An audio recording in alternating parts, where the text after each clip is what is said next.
The U.S. military struck 3 sites in Iran early Sunday, inserting itself into Israel's effort to destroy Iran's nuclear program in a risky gambit to weaken a longtime foe amid Tehran's threat of reprisals that could spark a wider regional conflict. According to Associated Press, the mission, called Operation Midnight Hammer, involved decoys, deception, and was met with no Iranian resistance, according to the Sunday morning Pentagon news briefing by Hegseth and Air Force General Dan Caine, chairman of the Joint Chiefs of Staff. Israel has said the U.S. strikes were carried out in coordination with its military. The U.S. said the strikes did not involve Israeli jets. The Pentagon released the map to journalists as it gave details of the mission, which it described as causing extremely severe damage and destruction to 3 Iranian nuclear sites. As the U.S. and the region await Iran's response to the overnight strikes, Hegseth said that military generals have elevated force protection measures across the region, especially in Iraq, Syria, and the Persian Gulf. Our forces remain on high alert and are fully postured to respond to any Iranian retaliation or proxy attacks, which would be an incredibly poor choice, Chairman of the Joint Chiefs of Staff Dan Caine told reporters. At approximately 5 p.m. Eastern Standard Time last night, and just prior to the strike package entering Iran, a U.S. submarine in the Central Command Area of Responsibility launched more than 24 Tomahawk land attack cruise missiles against key surface infrastructure targets at Isfahan.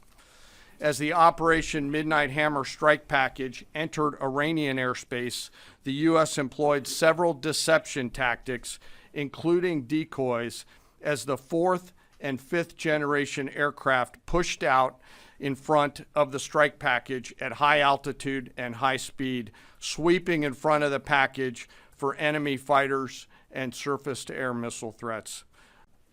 As the strike package approached Fordow and Natanz, the U.S. protection package employed high-speed suppression weapons to ensure safe passage of the strike package, with fighter assets employing preemptive suppressing fires against any potential Iranian surface-to-air threats. We are currently unaware of any shots fired at the U.S. strike package on the way in.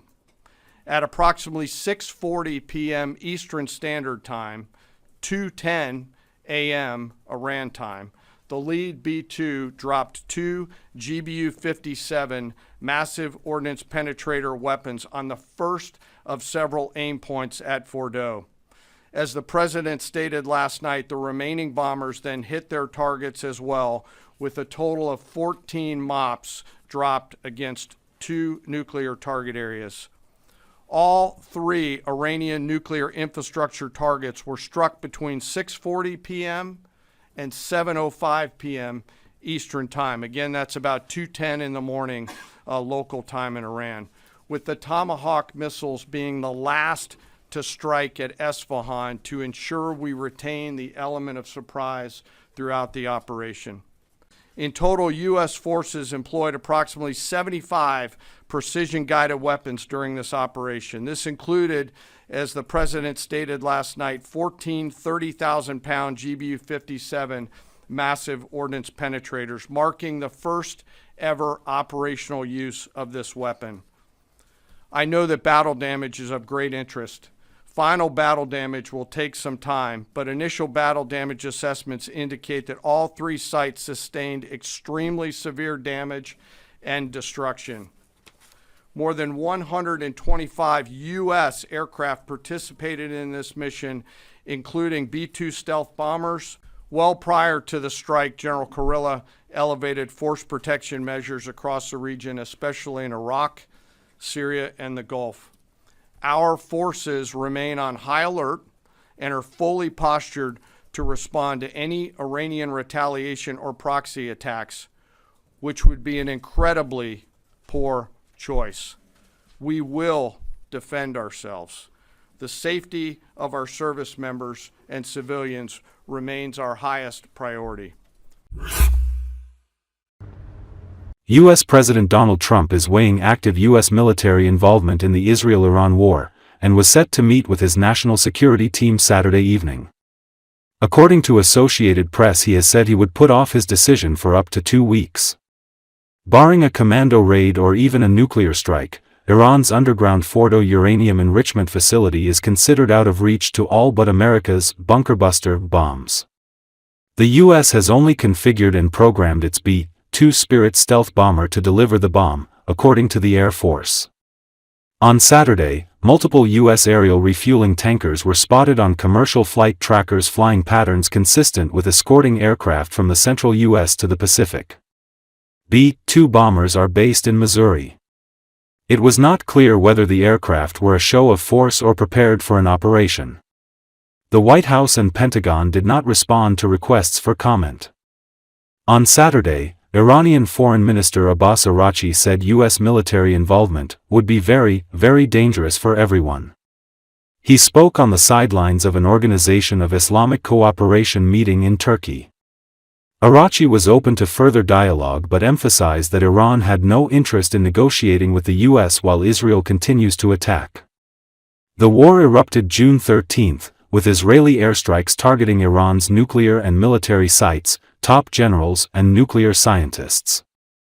At least 722 people, including 285 civilians, have been killed in Iran and more than 2,500 wounded, according to a Washington-based Iranian human rights group. Iran has long maintained its nuclear program is for peaceful purposes, but it is the only non-nuclear weapon state to enrich uranium up to 60%, a short, technical step away from weapons-grade levels of 90%. Israel is widely believed to be the only Middle Eastern country with a nuclear weapons program but has never acknowledged it.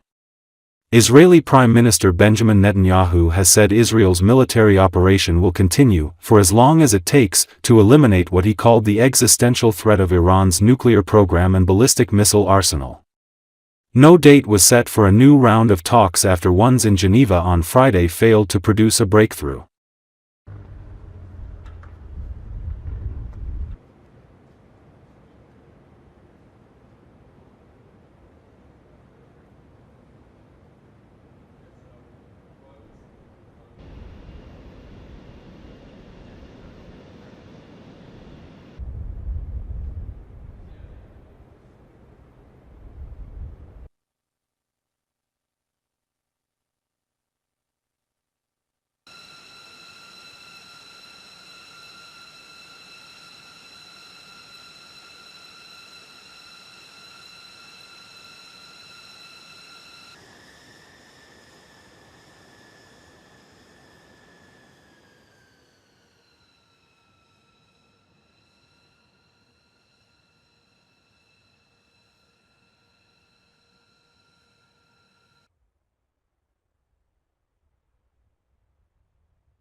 Should be here. Should be here? Yeah, he's